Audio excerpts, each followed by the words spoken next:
I spent 100 hours of my life designing intricate geometry, perfecting transparent 3D prints, and soldering a maze of LEDs to create this infinite crystal abyss. It's beautiful, it's complex, and it's a complete dead end. Today I'm walking away from 100 hours of work, and it's the best decision I've made all year. I think I'm done with this project. So the core of this project utilizes infinity mirrors to create beautiful repeating designs. But what exactly is an infinity mirror? It all starts with one of these. These are special mirrors that reflect light normally on one side, but when you look through the other side, it's transparent. Now, when you combine that with the fact that two mirrors reflecting off each other start throwing around light in fun ways, you've got the base for a really cool display.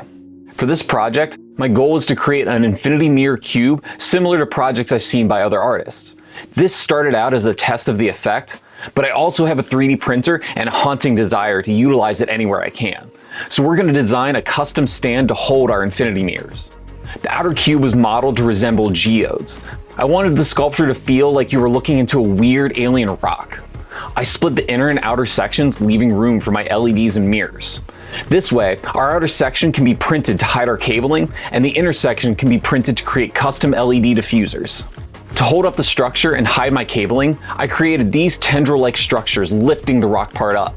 I tried to toe the line between feeling like a tree and veins. I fell in love with the odd look of the display. It feels simultaneously natural but also alien in its form. I printed out my first draft pretty confident about the design, only to turn around and make a quick modification. A shorter stem felt a lot better once I actually had the sculpture in hand. Alright, let's get those sent off to the printer while we get our special mirrors ready.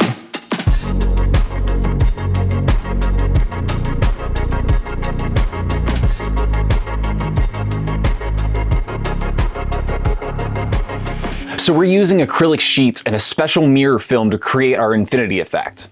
I started with getting the dimensions of my acrylic panels. I chose 13 centimeter squares since I could fit 6 of those on the extra piece of acrylic I had from another project. I measured and cut my squares using a Dremel. If this was a project for a client, I would use a higher quality cast acrylic and laser cut it. This piece unfortunately can't go into a laser cutter, so we're gonna have to make these cuts ourselves.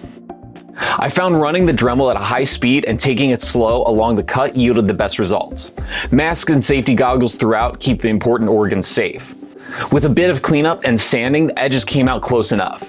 When I modeled the frame, I made sure to cover the edges with our diffusers, so any imperfect lines would be hidden. Next, we need to make our acrylic pieces reflective. For this, we're going to use a special reflective film. It has a fully reflective side and a side that allows you to see through it. I put down some pieces of paper to protect my workbench from the application liquid, but didn't factor in the paper disintegrating. Luckily, it didn't make application much more difficult, just a little messier. Definitely going to protect the workbench a bit differently next time. We've got our 6 panels ready to install. Now we need to make something cool for them to reflect. The insides of this cube were really the starting point for this project. I wanted to experiment with how custom structures would enhance the infinity mirror effect. The idea was that you would look into the display and see an infinite crystal cavern. But how are we going to create such a complex diffusion shape? For that, we're going to utilize our 3D printer and some special transparent filament. I've printed out some smaller transparent pieces before with varying levels of success. I knew printing a bigger transparent piece would be a challenge, but it can't be that hard, right? So, it turns out that printing transparent items is kind of difficult. But why is this type of printing so challenging? So when you 3D print something, specifically FDM printing, you're building things up layer by layer. These layers get smushed together and create a new shape. While your final shape might look seamless, these lines still show up in most prints. Luckily, these layer lines can usually be sanded and primed to clean them up. In our case though, we want the light for our LEDs to diffuse through our print. This means that we can't hide our crimes with filler primer. Any imperfections of our print will be glaringly obvious when the lights shine through. After dialing in the settings for the filament itself, I needed to figure out how to print the structure. When you 3D print something, you have a lot of options of how you're going to build up the piece. Things like how many walls your structure has and what kind of infill you use are all going to change how our final design looks when diffusing our lights. So here we have some examples of the variations we can achieve. On one end, we've got a single wall with no infill. This lets the light through alright, but structurally it's really weak. On the other end, I wanted to try out 100% infill. My logic was that the solid infill would more evenly distribute the light. I was wrong, very wrong. All I achieved by going with full infill was wasting a day and a bunch of filament. All the issues I was having with the other settings were multiplied, and it ended up looking muddy. Funny enough, the camera makes it look better than it does in person. Here's a bit of a better representation of what it looked like in person. So I landed on 2 layers of wall with no infill. This is where I made my second major mistake. I thought it would be wise to print the structure with the flat side laying on the bed. It would mean printing the piece without any support, which is always nice, or so I thought. What came out was alright, but it was just alright. So this print exposed just how much the orientation of these transparent parts matters. My decision to print the crystals with one side on the build plate caused noticeable differences in the 2 orientations of the crystals. The vertical sections had a nice even diffusion I liked, but the horizontal parts seemed to get muddy. I wasn't too happy with the results, but I was hopeful that with some finishing, the defects would become less apparent. Finishing for this piece comes straight from a bunch of YouTube research. It was my first time using most of these products, but that's what this whole thing was about. I planned on leaning into the cloudy nature of these prints by making the surface finish a diffuse reflective surface. I sealed the surface with XTC 3D to smooth everything out, then sprayed it with some off-the-shelf window frost snow. This was the moment I had to come to a harsh reality. So I did some wet sanding after the top coat, thinking it would give me some sort of polish, and it just looks so bad. I don't know what I'm gonna do with this. Everything fell apart when I brought in the LEDs. I knew instantly that this wasn't gonna work. Even though the diffused surface looks alright on the top, the underlying lines still showed right through. Time to accept defeat and take a couple steps back. So this time we're gonna orient this print in ways that it's gonna live in the structure. When we print this way, it should give us a more even diffusion throughout the whole structure. The downside being we're gonna use some extra material for our support. While stressful, this process was well worth it. We repeated the finishing process and ended up with a much better effect. Luckily, it only took 3 iterations to get everything locked in. I said 3 iterations. 3. So now that we've got our internal shape finished, we can start working on our electronics. We're going to be using these Pebble LEDs for this display. They are individually addressable, which is going to give us the opportunity to play some cool animations. They are flexible, which is going to help a lot when we attach them to our structure. I'm going to solder some extra wire to the strings so we can route everything to the electronics at the base. While soldering everything together, I learned that these strings are delicate. That'll come back later. So I need to get the LED strips attached to the structure so that there's an even amount of LEDs on each side. After some trial and error with the test string, along with becoming far too familiar with the traveling salesman problem, I came up with this layout. We will use one of our strings that covers 9 of our sides. On top of that, we will use an additional 3 smaller strings to get the last 3 sides covered. A bunch of hot glue gets everything sealed in. These pixels won't do anything on their own, so we're using an ESP32 loaded with WLED to control our lights.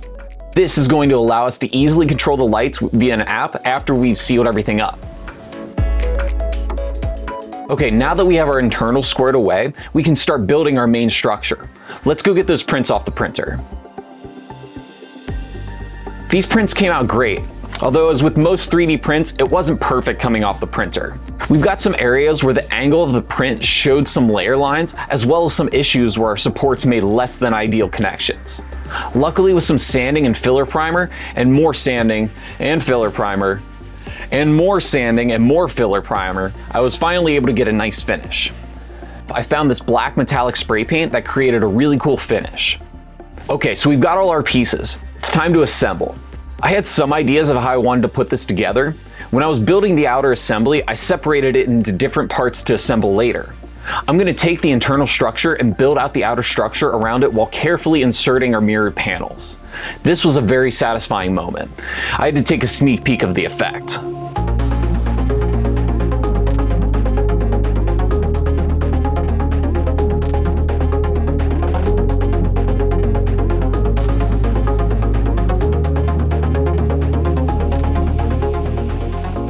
This beauty was short-lived though. I pushed through and started building the whole structure. This was when I became painfully aware of compounding build tolerance faults. Along the way, small fit issues built on top of each other. So when it came time for assembly, these small issues became big cracks in the structure. This by itself is solvable, a pain in the ass, but solvable. So I kept building. I needed to make some room in our channels that I built into our structure. These wires got out of place when I was gluing them in, so I need to shift them back into place and get everything together. And that's when I heard the sound that broke my brain.